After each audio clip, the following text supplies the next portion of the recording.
things. Let's see. Okay, so I'm going to. Okay, so now it's recording. So mycorrhizal fungi, now we're zooming in. I said last time, I don't really consider them endophytes, but some people do, so you might see that.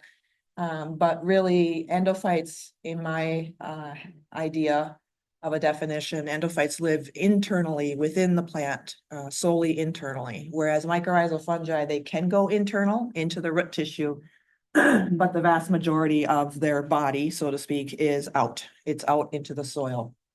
And so that's what you're seeing here with this seedling that did get colonized by mycorrhizal fungi. You can see the roots are kind of the tannish portion. And so you can see the tannish roots and maybe some fine lateral roots, but all the rest is mycorrhizal fungi. And then here too, you can see this big hyphal extension here off this other one on the right.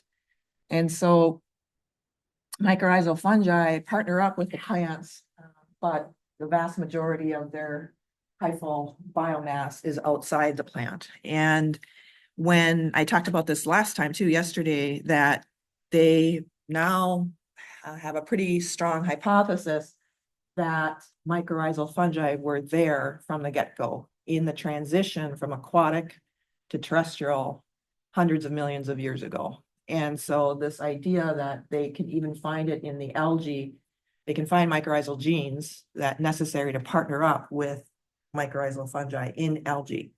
And so they were already like prepped and ready to go, so to speak. And so green algae, the common ancestor of land plants, is either, there's some debate on that, whether, well, the Chara genus or green algae. But anyways, the key point here is mycorrhizal genes were in that common ancestor. So when we had that switch, incredibly dramatic switch of going from a totally aquatic lifestyle onto totally terrestrial, that is such a massive switch in lifestyle and habitat that they hypothesized plants needed a little help with that.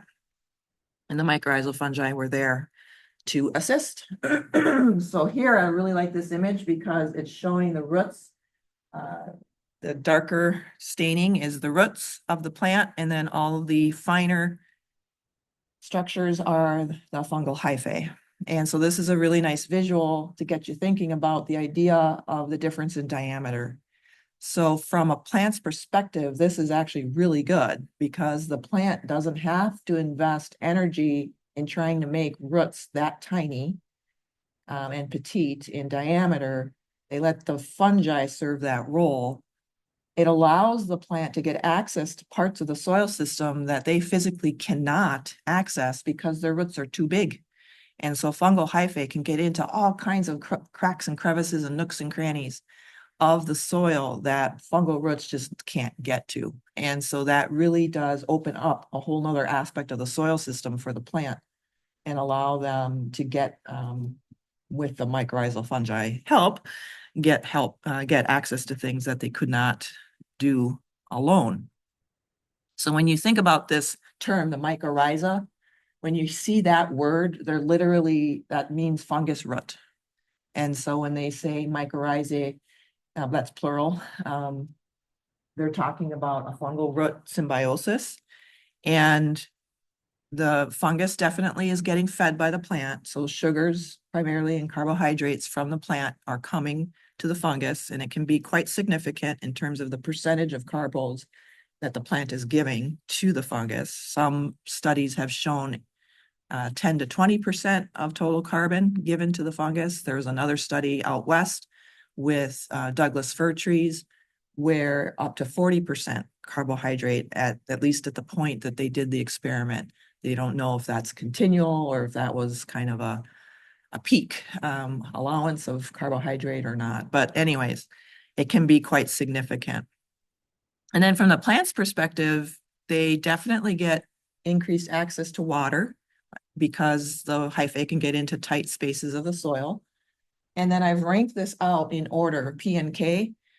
Phosphorus is a big thing. So mycorrhizal fungi are just really good at getting access to phosphorus for the plant, especially phosphorus that's insoluble or precipitated out and not dissolved in the water. They can get it solubilized and then take it up and then give it to the plant. And so phosphorus is a huge thing. Also nitrogen and also potassium, all which are needed in high amounts by plants. And so you definitely see an increase in that. Definitely stimulate seedling growth because of all of that. There's been lots of studies published comparing control plants without mycorrhizal fungi compared to those that are well colonized. Huge differences in seedling growth, even seed germination as well. And they can protect the plant from pathogens, both physically and chemically. I'll explain a little bit more about that. And then they just help the plant survive stress better, abiotic stress like too much salt in the soil or drought periods, heavy metal toxicity. Fungi are actually pretty good at sequestering heavy metals and keeping it away from the plant. And that's why I think I may have mentioned this at some point in the semester. You should be careful if you forage for wild edible fungi, because depending on the soil they're growing in, they can take up heavy metals that might not be so good for you to eat. So be careful about that. Okay, so here is just a visual showing the left was not colonized with mycorrhizal fungi versus the right. And so this is a young seedling stage of conifers, and you can see definitely an improvement in growth with the presence of the mycorrhizal fungi. So this table is talking about several different groups of mycorrhizal fungi. I'll cover some of these. And give some overall characteristics. And then the type of fungi involved. I have put a red asterisk on this top statement here that says fungal produce hyphae and then arbuscle structures and vesicle structures in the plant root. So that's the root tissue. It would have been better if they put the word tissue after that, because it kind of gets you thinking a little incorrectly. So they don't penetrate the cell membrane of the root cells. So something that confuses me, and I think this was also in like plant phys too. Like, so you said it's not an endophyte, so it's not in like the cell wall or cell membrane. What do they need the vesicles for then? Is that if they do live inside the cell wall? Like, what's the vesicle? So with the VAM fungi, the vesicular arbuscular mycorrhizae, so they go into the root tissue and they can go past the cell wall and kind of hug up to the cell membrane, and then they form vesicles and arbuscles in those conditions. No, no. They don't fuse. They just kind of hang out there and hug up. But those structures are there in the root tissue to help with it, that provides a little bit better surface area. So there's better exchange of nutrients between partners. But sometimes the way you read it, especially in popular readings like non-scientific journal articles, they'll say, oh yeah, the mycorrhizal fungi live in the roots. And then it makes you think that they're in the cells. And sometimes they even say that way and it's wrong. So they don't penetrate the cell membrane, but they can go within and between the cells of the root. So I'll show you some pictures. So you can see that there's different fungi involved, different classes of fungi, zygomycetes, basidiomycetes, ascomycetes. So it's not unique to one group of fungi. And no matter which one you're looking at, it seems that they are all surrounded, even if they're in the root tissue area, they're surrounded by a plant-derived membrane so that they do have a boundary, a physical boundary, and the plant won't feel like it's getting attacked. So I'm gonna focus on some of these. So ectomycorrhizae, I'll talk about them a little bit. They are very common in this part of the world. temperate forests have a lot of different ectomycorrhizal fungi. And so all the trees around here and shrubs are well colonized by that group. The endomycorrhizae, and the other term for that is the vesicular arbuscular mycorrhizae. And now they've dropped the V off and they just call them, they must say AM fungi. I like VAM because it's easier to say. But I've seen in the more recent literature, they've dropped the V off. So just be aware of that, but it's the same thing. So endomycorrhizae like to hang out primarily with non-woody plants. And mostly angiosperms. So having said that, there are some, especially angiosperms, that can form relationships with both ecto and VAM. You can have a mix. It's not super common, but it can happen. We'll talk a little bit about orchidaceous mycorrhizal fungi.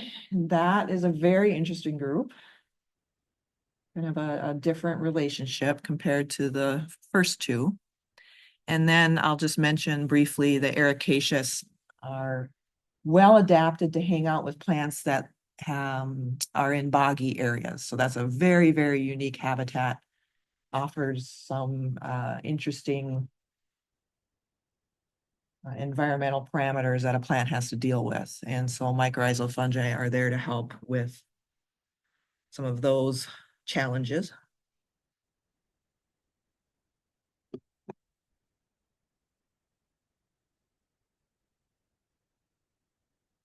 So this is a diagram trying to compare the ecto and the endo. So the arbuscular mycorrhizae are the endos on the left and the ecto on the right. So this is a plant root in longitudinal, so they've cut down the length of the root. They're trying to show some similarities and differences.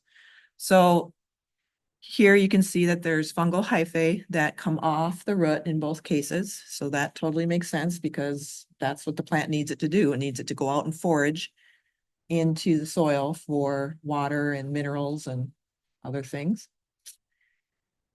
If you look over on the ecto, you see that the artist has drawn this thick covering over the surface of the root. Okay, that's all fungal tissue and it's called a mantle. I would like you to know that term, please. So the mantle, when you say, oh, look at the mantle, what you're talking about is the really thick, dense growth of fungal hyphae that's covering the root surface. You can see it with the naked eye. I'll show you some pictures. And it is, that's why I say sometimes certain fungi can offer physical protection against something trying to attack the roots, whether it be another fungus or a bacteria or a creepy crawly insect that's trying to chew on the root.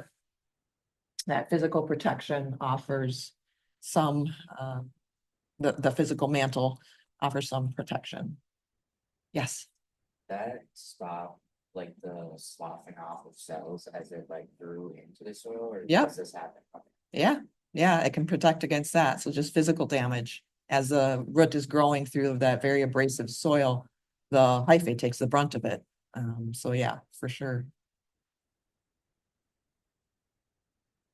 So the other thing on here, and I'll show you some other pictures, they talk about this Hartig net.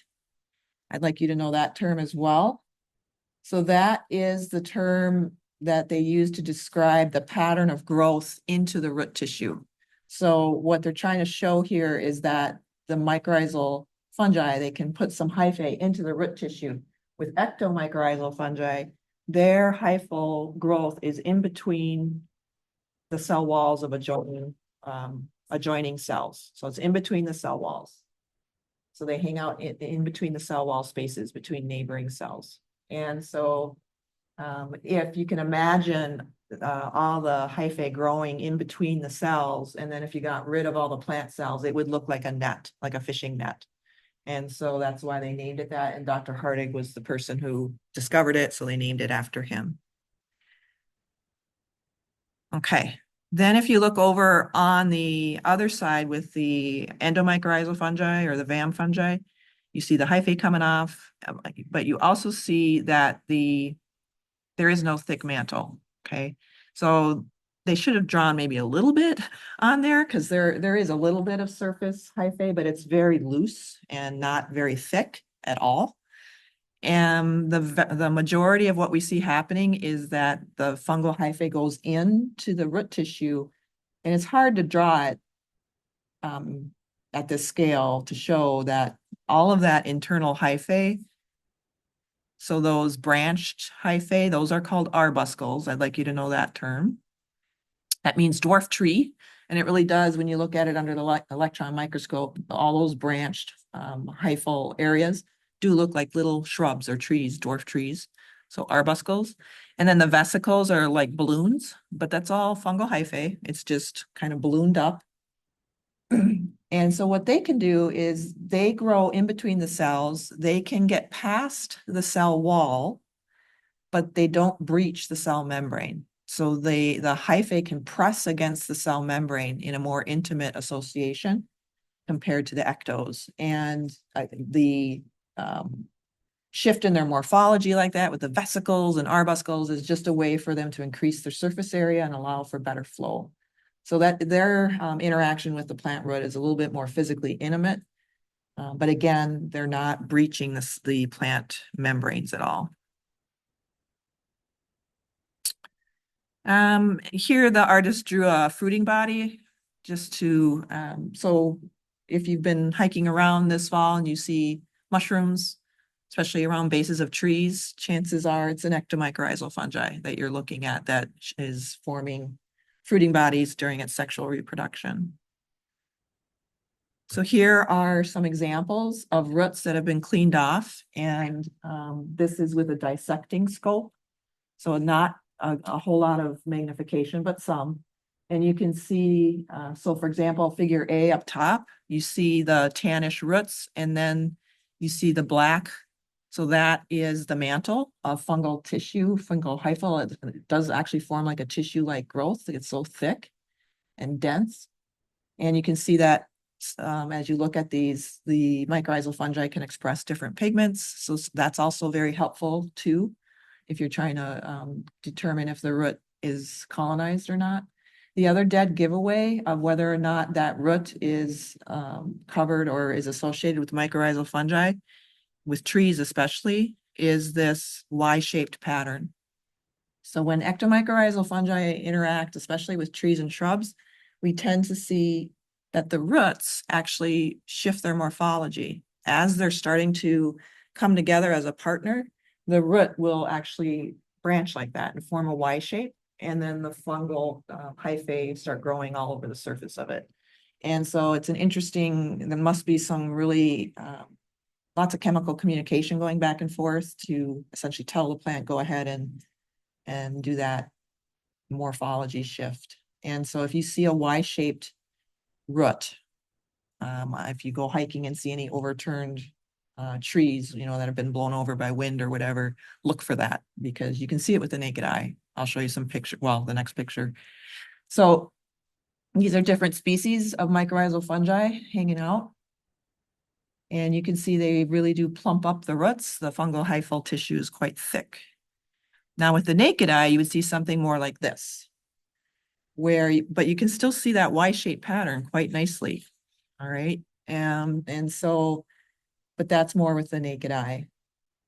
And then I like this image because it's showing that very defined Y shape. You see the fungal mantle. And then this is also nicely showing the idea that, you know, you have lots and lots of fungal hyphae growing off the root into the soil system.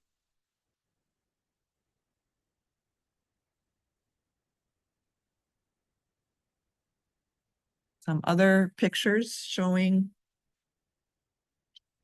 So it's not always a Y shape, but that's definitely present on a lot of tree species when you look at the interaction.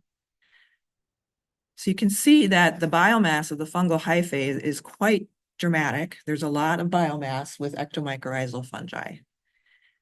And definitely a win-win. This is a particular one that we see around here, Leucaria bicolor. This is one of them that I worked on with my PhD thesis.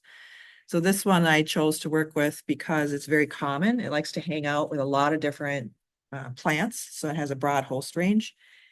I was working with red pine trees at the time, so we definitely knew it was part of that association. And certainly abundant in this area of the world with all of our coniferous forests. They call it bicolor because it's tan and purple. And when you grow it on a Petri plate, the lower image is showing that, where the older tissue starts to kind of go tannish, starts out all purple. But then as the tissue starts to age, it goes tan, and then the newer growth stays purple. And then even the fruiting body, you can see that a lot of it's tan, but if you look at the either the underside of the cap or down at the lower parts of the stem, you'll see a faint purpley hue to the stem of the mushroom. And so the other reason that this one is a popular organism, ectomycorrhizal fungus, to study is that it's easy to grow in the lab. It grows pretty well on agar and fairly rapidly for an ectomycorrhizal. It still grows pretty slow compared to bacteria. It takes a good solid week to 2 weeks to get some good biomass on Petri plates. But at the time I was studying it, they were sequencing its DNA. So, and now they've got it completely sequenced. So it's a well-studied organism. It's kind of like, at least initially when mycorrhizal work was really getting going, it was a kind of like the guinea pig of the mycorrhizal fungi because it was easy to work with and people were starting to sequence it. So this is what it can look like when it forms an association with tree roots. So the red pine seedlings that I was working with, when we would dig them up, we would definitely see a lot of that Y shape going on.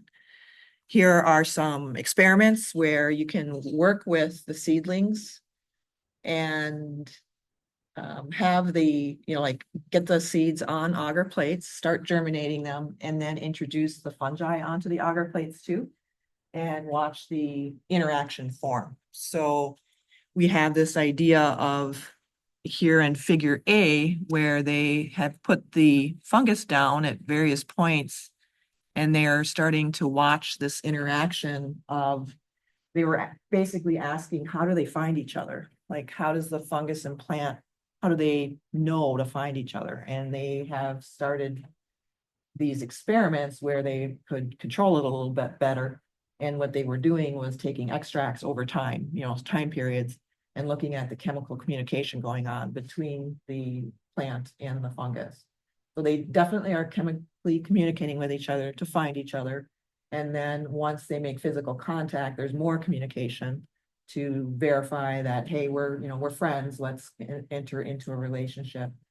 And then once they do that, the fungus starts forming that mantle growth, and then they start penetrating in. So all that green on figure C is showing the mantle, nicely colorized. And then the hyphae starts to go internal. So there's been lots and lots of research done with Leucaria, looking at how they form this relationship.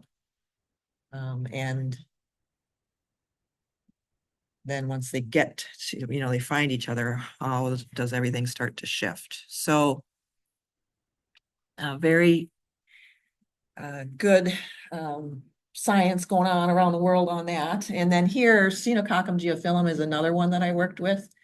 This one is also widespread. It's has a broad host range. And so that's what I was looking for. And it's also very tolerant of extreme conditions. It can grow up in the Arctic all the way down to subtropical conditions. So it has this flexibility. And it's a slow grower in the lab. That was kind of a pain, but it was pretty steady to work with in the lab, and forms this really nice, beautiful black pigment that you see here. And it also is known to produce chemicals to inhibit plant pathogens. And so this was a good example of a mycorrhizal fungus that can chemically protect its plant partner. And so I was very interested in that idea, using it as a biocontrol agent as well. So physical protection, chemical protection, and broad host range is a good package deal if you want a good biocontrol agent for trees and shrubs in particular. More images.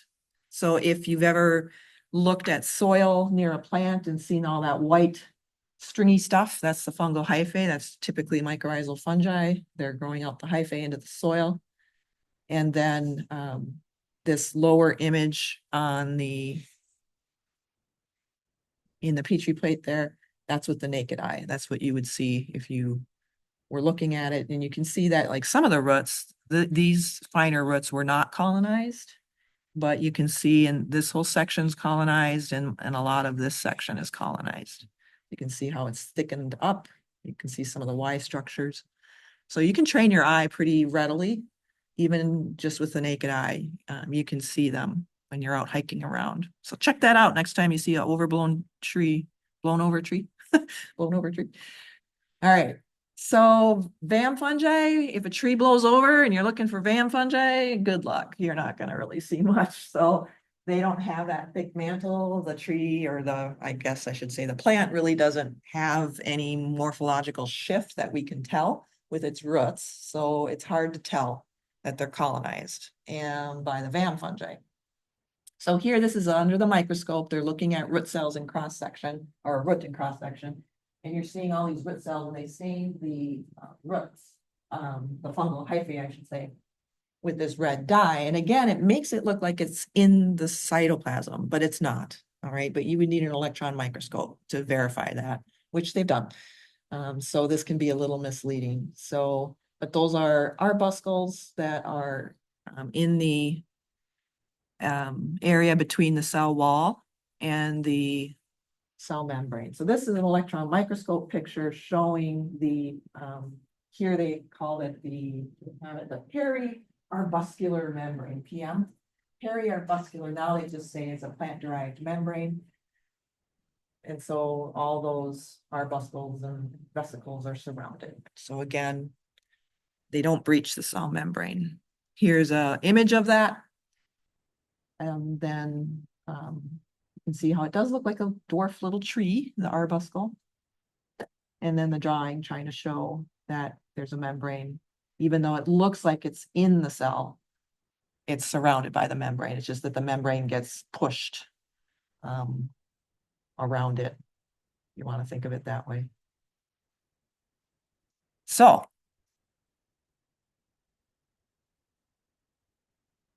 did I make my point?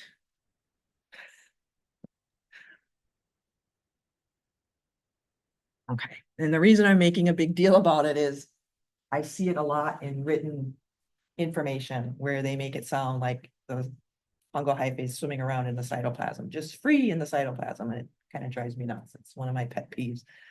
So did I see a hand up? Did you have your hand up? Yeah, so like when you compare it to when you were a kid, and you'd like stick a safety pin like just under your skin. You've done that too, huh? Yeah. Yeah, I mean, that could be a way to think about it. I often think about kind of like putting your hand in a glove too, you know, just kind of thinking of the glove as a cell membrane.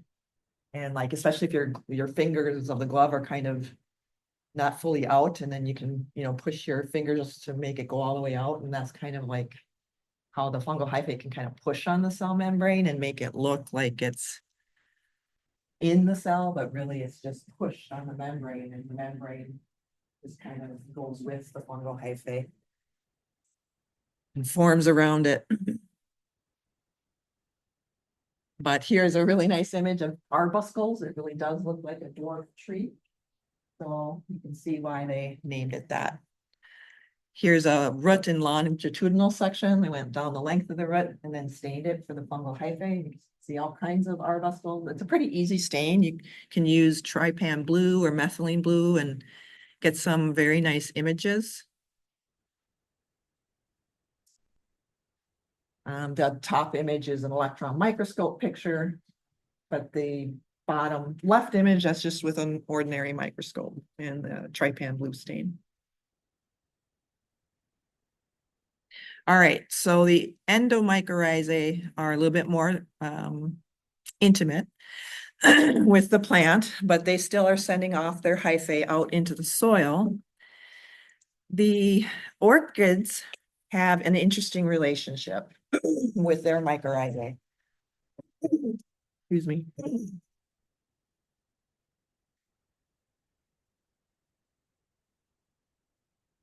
So once they figured out that mycorrhizal fungi hang out with orchids, that made a world of difference to people who are wild about orchids, because prior to that knowledge, if you wanted an orchid, you had to go rip it out of the natural setting. So they were actually, back in the Victorian age, there were orchid hunters. Rich people would hire people to go around the world and collect rare orchids. And there's books written about these people who would go and like steal from other people, other orchid hunters. There were even murders. People would murder each other over orchids. One orchid hunter found a rare orchid, someone else got wind of it, killed the guy and took his orchids. I mean, it's just like amazing. So it was quite a time period where people were just fanatic about orchids, especially wealthy people. And yeah, there's some books in the library that I've read that just, it's kind of unbelievable, but documented. Well, it's because they didn't know how to grow orchids. They went and stole orchids from the wild. They didn't know how to grow them in a more controlled setting. And then they finally figured out, oh, it needs a mycorrhizal fungus even just to germinate. And so those seeds, if you've ever looked at orchid seeds, they are literally like a piece of dust particle floating in the air. You can see why they could go, a fair distance in the air current. So that's good. But they have no reserve. They have no nutrient reserve in that seed. I don't understand the evolution of that. It just seems kind of not a very good strategy, but that's the way they are. They have no reserves in the seed to get that baby orchid inside the seed to go to start growing. And so the fungus has to be there. So that again just boggles the mind in a natural setting. Like we do have orchids here, they're ground orchids. They grow in the soil, not on trees like you see in the tropics. But we have lady slippers here. That's probably the most common. And boy, if you see one, you really have had a lucky day, because it takes rare conditions for them to go ahead and germinate and grow, because they have to have the fungal partner right there with them. Otherwise, it doesn't work. And so the fungus has to get them started. And really, by definition, then you could say, at least early on, the orchid is a mycoparasite. It's parasitizing the orchid I mean, the fungus, in the sense that it is totally going to take advantage of the fungus. The fungus gets nothing initially in return for that. And so some people will call the orchids mycoheterotroph. Heterotroph means it needs that organic carbon that the fungus is feeding it. Some people even go so far and say it's a cheater. It's cheating off the fungi because the orchid is not doing any reciprocal relationship. It's just taking from the fungus, at least initially.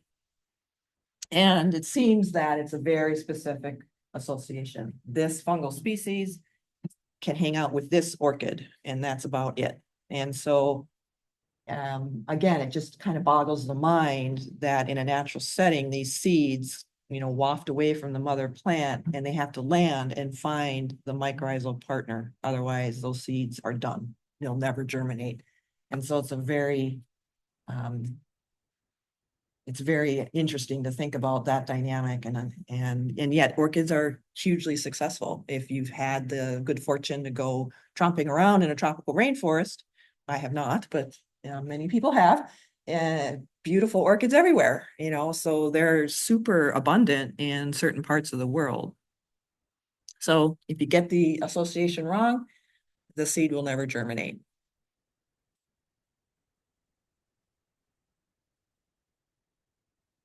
So once the seed and the fungus find each other,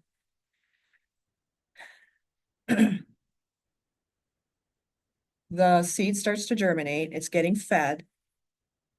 And then they do see that eventually, the orchid can start to um, donate some carbohydrates back to the fungus. And so eventually you can get into a relationship where the fungus is getting a benefit from it, but initially it's all one-sided. You know, that kind of makes you wonder, you know, the seeds are dust-like, so they are tiny. But I wonder if anyone has looked for endophytes in the seed, like could there be a mycorrhizal fungal endophyte? I don't know that anyone's actually looked for that. Because that would be another way for those seeds to start going if they carry the fungus with it, the mycorrhizal fungus, but I haven't seen anything published on that. So I'm assuming either they haven't looked for it or they didn't find it. So basically, the orchid is classified as a mycoheterotroph, at least initially, where it's taking advantage of the fungus totally. There are other plants that do that too, not just orchids necessarily, but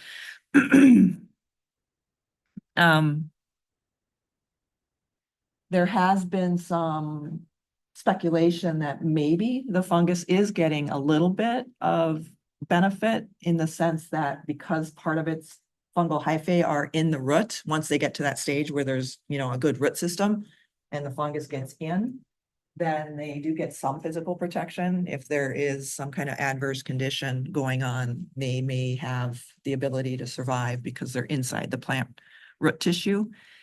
And so they speculate that maybe there is that benefit going on pretty early on. And then this image that you're looking at is a Monotropa species, Monotropa uniflora. So that, believe it or not, is a plant. Kind of looks like a fruiting body patch, but it's a plant. But it's no chlorophyll. So this is kind of an extreme case of a mycoheterotroph. Like this is a mycoheterotroph for its whole life. Orchids, they can switch out of the mycoheterotroph interaction and become more of a win-win partnership. Monotropa, they just stay as a mycoheterotroph the whole time. And so some of the common names for it, ghost pipe, Indian pipe, corpse plant. So it's part of the Ericaceae family, the blueberry family, believe it or not. And so there's a master's student, not here, but a master's student's figured out this interaction where this Monotropa will have its roots associating with a mycorrhizal fungus. And then that mycorrhizal fungus is hooked into other plants nearby. And so the Monotropa gets all of its carbon through that bridge, that mycorrhizal bridge. And so it's nearby plants that are, the fungus gets the carbon from that or saprophytically from decaying organic matter and then feeds the Monotropa plant. And that its whole life, it's like that because it never forms chlorophyll. It never does photosynthesis. Has anyone seen around here I saw them in the Lower Peninsula for the first time. a lower peninsula? Yeah, I've never seen them. Huh, It's on your Sugarloaf this summer. Sugarloaf. Okay. Oh. I found a patch in the woods. So, you know, I don't know if you know where McClellan Street is. And there's that pond on the corner of McClellan and Fair, I think. And then there's a patch of woods on the other side of the road, kind of by the medical center. If you know where the medical center is, that patch of woods there. There's a huge patch of that. But so I watched it develop. This was two summers ago. Big, beautiful patch. And then the next summer, nothing. I went back again. So this summer I didn't see it at all. So it was, I think it's a hit or miss thing. So yeah, they're around. And if you do find one, you know, again, that's your lucky day because it's pretty rare. to These see are like those. hot pink too, so it's exciting. Oh, really? I haven't seen that one. I've only seen It's the the same. total white. Sometimes they just get the pink thing. Yeah, yeah. Ben was doing, I think he did I don't know if it was his Chem 420 project on Monotropa, but he was doing some extracts of that. He's a former med plant student who graduated out, but he was working with Monotropa with Dr. Wilson and doing some extracts on that. So anyways, really interesting. plant, which is, totally dependent on the mycorrhizal fungus. And so the fungus is, really has to get a lot of carbon to that plant. And so again, it can be through the mycorrhizal network where nearby plants are producing carbs that the mycorrhizal fungus could get and pass on. Or saprophytically just means it can also break down organic matter just on its own as it's living. The fungus is in the soil doing its thing.